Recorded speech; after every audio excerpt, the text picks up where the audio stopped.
Right guys, super interesting car on the channel today. So it's a BMW E65 series, right? It's a 530i petrol engine, 6-cylinder, all very nice. But this car is super rare for the simple reason that it's got a manual gearbox. Let's get on with the video.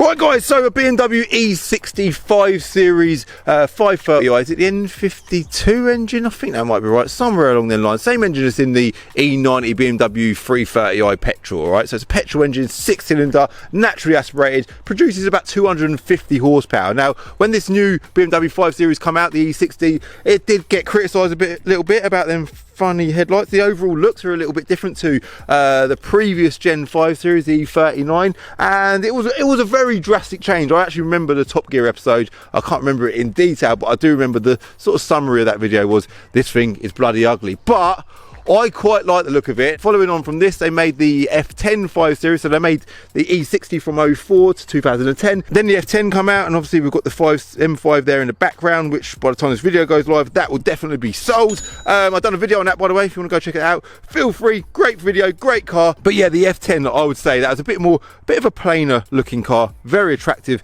but they were quite extravagant with the design of this era of BMW 5 Series. Now, I've just done a video on this Vectra VXR here, which is quite an interesting car, very interesting car. If you didn't see that video, go and check it out. I'll put a link for it in the description below or up in one of the top corners, whichever suits you better. But very similar types of cars. Obviously, this is like the German competitor. Do you know what? They're not. The VXR was the top of the range, whereas the 530i definitely wasn't. They did do a 535i, which is obviously a turbocharged engine. So in theory, I would say that this from 20 to 70 mile an hour is probably quicker than that. Yeah, 250 horsepower, that's actually tuned. So the only reason why I'm comparing these cars is because they're both saloons. They're both from the same sort of era as well. But I was always a bigger BMW fan than I was a Vauxhall fan. That's turbocharged, that's 300 brake horsepower. That done 20 to 70 mile an hour in 6.25 seconds. I don't think this is going to come anywhere near that because this ain't turbocharged. But guys, one thing this has got in common with that is the fact that it's got a manual gearbox. Look at that.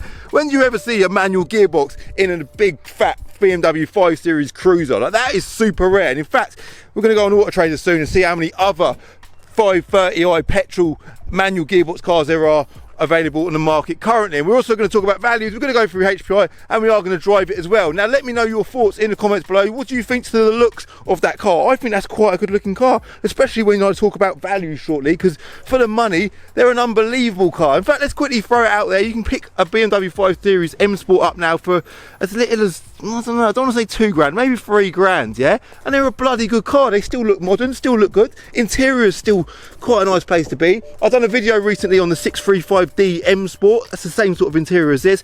That car was unbelievable, man. What a great car that was for the money. So yeah, good all-rounder, quite good looking. I like the grey. I like the M Sport looks as well. Different front bumper, M Sport wheels, and what else have we got going? Black leather. It's just got a lot going for it. But yeah, anyway, is this a facelift car? This ain't a facelift, is it? It's a 55 reg, but it's got like the silver dials on the dash. Do you know what? This must be a fake. Is this an LCI car? I should really know. Surely it's not. Nah, but it's got some little bits inside that's indicating that it is. These cars come out in 2004. Surely they didn't facelift them by 2005. But anyway, we've got a head-up display, guys. So whoever bought this car brand new, they knew what they wanted. They wanted a big 6-cylinder petrol engine 5 Series with a manual gearbox and a head-up display. But whoever bought it, they were without a doubt a massive petrol head. All right. So what we're gonna do now? The electric seats. Check that out, man. Look. Got electric seats, sort of half manual, half electric. That's quite a common BMW thing, certainly of this era. So yeah, what we're going to do, quick hashtag key check, because it's got a little keyway there in the dash. Yeah, it's looking a bit worn out, isn't it? We'll talk about the mileage as well shortly. That one's not so bad, is it? Yeah, it's not too bad at all. Key in ignition, engine start. Bit pointless having to put the key in ignition when it looks like a keyless key. You'd think you'd be able to just keep it in your pocket, but you can't. But anyway, camera up in the window, quickly go through HPI, go through values, and then we're going to hit the road, all right?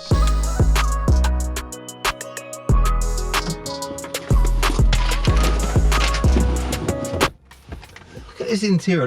This car, I think, was a massive step up from the E39 5 Series. I always loved the E39. I don't think I ever had one back in the day. I remember always wanting a BMW 530D M Sport. They were just called a Sport back then. They were a really cool looking car. My dad actually had an M5 back in the day, the E39 M5. Great car that was. V8, was it 4 litre?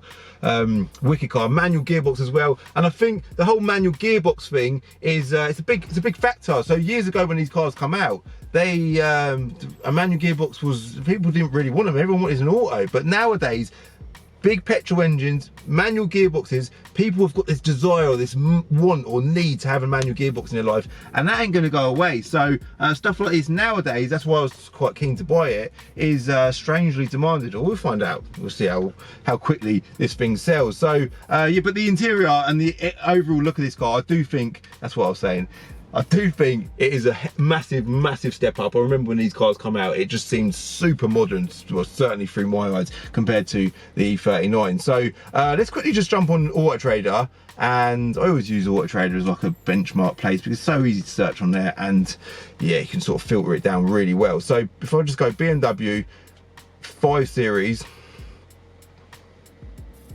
those are BMW models, there you go, 5 Series, and then if we just go fuel type, should we go petrol? Let's just look at M Sports in general, right? Let's just look at M Sport. If you wanted a 5 Series M Sport, you know, some people out there might want a 5 Series M Sport from 05.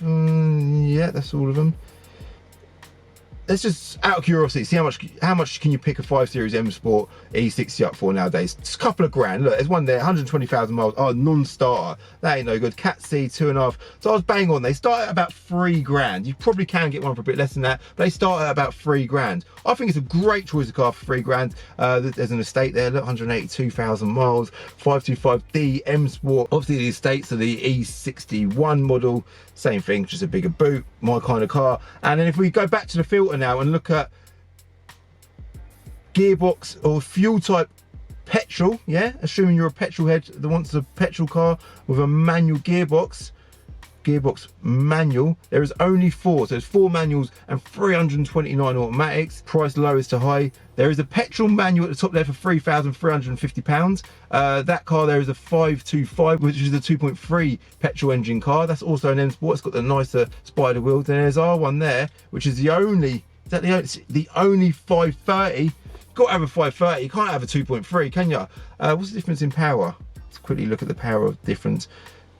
Performance wise, 172 horsepower on the 523, and then if you go to the 530, I say 523, 525, 2.3, 258 PS, which is about 250 brake horsepower. So loads more power. Basically, guys, this is a super rare car, right? If we quickly go to HPI, in fact, draggy times, let's quickly look at that. Somewhere in the 6s would be nice. Above a Mark 5 Golf GTI, which is at position number, which done it in 6.84 seconds. Anything sort of mid to late 6s would be good. I think what I'm more interested in about with this car is how it drives, because that's what, you know, that's what you buy this type of car for. HPI, if we go into that, YU55WXA, it's got a plate transfer, which is nothing to be concerned about. DSC 42A, that's quite an interesting plate, isn't it? 5 registers are clear, so it's all HPI clear, which is good. And then 530i M Sport 4-former keeper, 6-speed manual grey, which is, like I said earlier, great colour. Love the colour grey on BMWs, hence why I'm painting my touring grey. Spec check's currently not working, but it was £33,485 new. National mileage register, we ain't said the mileage yet. Let's start the engine and tell you what the mileage is. Oh my God, I'm trying to start it with my foot on the brake, but realising that it's a manual.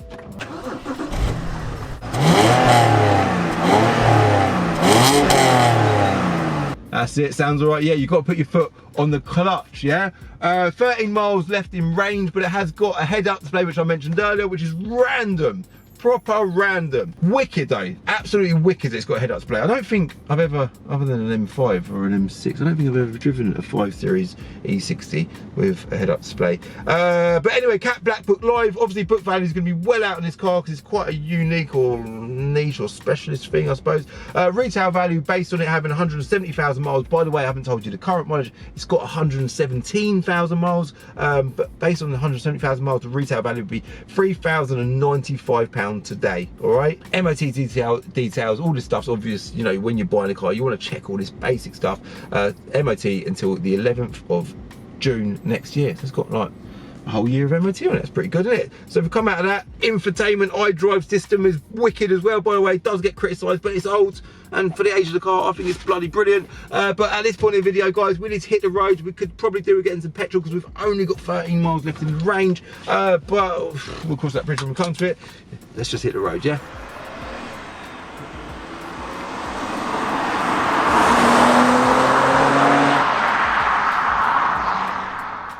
Yeah, I had to get petrol. There's no way was I chancing doing draggy times and stuff with 12 or 13 miles left in the fuel tank. So let's now finally hit the road. You know, it drives so well. The manual gearbox is a great little gearbox. It clicks into gear nicely, just as most BMW gearboxes do. You know, the manual gearbox BMW petrol engine cars, they all seem to drive very much the same. The gearboxes, I can't say I've ever in my life had a problem with a manual gearbox BMW with the gearbox or the clutch. That's amazing. Like, what car can you say that about? Every other car, you know, most cars in general have clutch problems, have gearbox problems. You know, it's quite a common thing. But I can't say that I've ever had a problem with a gearbox on a manual gearbox BMW. Alright, hopefully it don't happen in this video because that'd be, well, it'd be quite funny if it did. But yeah, it's driving really nice. Not massive amounts of power. I definitely don't think this is going to be anywhere near as quick as that Vectra VXR because that was a fast car, man. This must weigh maybe a couple of 100 kilos heavier than that. This is probably about 1,700 kilos, and that was about 1,500 kilos. The head-up display is it's random. It's random that it's got head-up display. It's very dated, I suppose. It's a very dated head-up display. I suppose I'm used to the one like in the F10 M5. I've been driving that for the last few days. That's quite a nice head-up display. But yeah, this looks very different. But you can switch it off if you want to switch it off. If you find that it's sort of in your way, and you don't want it there, just a little button on the dash there. Just switch it off, and it gets out your way. I always quite like this steering wheel. It's a bit of a funny looking steering wheel by today's standards, but when this car first came out, I thought the steering wheel was quite a modern looking wheel. And the little gear shifter, yeah, let's talk about that. That's a nice little gear shifter. I like that. I like that. I think that's similar to the one that's in the, must be the same as the one that's in like an E90 BMW 330i, as I mentioned earlier. So let's drop it to second. Really long gears. It's pulling nice though, I can tell you that. And I think what we need to do now, because we've got petrol and the car is now warm, let's head over to the draggy scene section of the video and see how quickly we can get it from 20 to 70 miles an hour. Ready? 3, 2, 1, come on! Traction control! Double clutching it there. See, the VXR got 70 in second gear with this didn't. This nowhere near got 70 in second gear. So run number 1. Didn't we even get into the 6s? I reckon without looking, it's going to be in the 7s. Yeah, it's a high 7, man. It's 7.84 seconds. Let's do a couple more, and I'll come back to you in a bit and let you know how well we got on the 5 Series. Do you know what? We'll get it on camera. Ready? 3, 2, 1. Come on. Traction control is off now.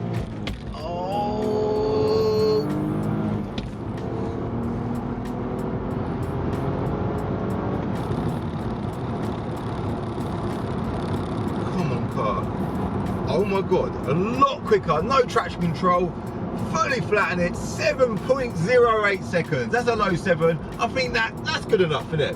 Right, so we are now back onto the little country lanes, and yeah, 7.08 seconds, that's a bloody good time. So exactly the same time as a Renault Sport Clio 197 2006, obviously 197 horsepower that is. Even that alone, that's quite a good claim to fame, isn't it? Imagine putting up next to, I know this is a big German car, but some people visually would think this is faster than one of them, but that's a little sports hatch, man. That's a quick little car.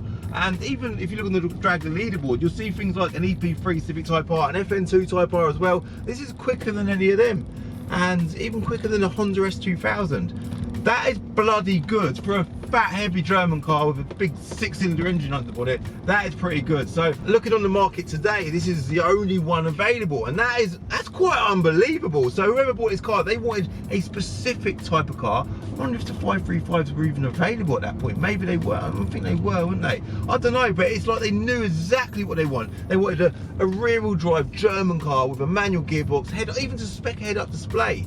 That says so much about that person. So I think the summary for me is I always put myself in the frame of mind of the buyer of a car. And when you've got a certain amount of money, whether it's two grand, 3 grand, 4 grand, 5 grand, whatever, and you're trying to get as much as you can for your budget, I think these 5 Series, if you was to get like a daily driving one, like a 530D for example, with an automatic gearbox, because there's probably not many manuals out there, what a great daily driver. The interior is nice, it's modern in here, it's comfortable, they're reliable as well, and they're tunable, quick, you know, all that sort of stuff. But if you want something really niche and really interesting, try and find yourself a 530i petrol manual.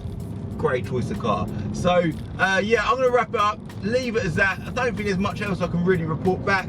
If this car is still available by the time this video goes live, I will put a link for my website, beangods.co.uk, in the description below. Have a little nose. I like to buy this sort of thing because I say it all the time, I'm a petrol head. I'm drawn to this type of car.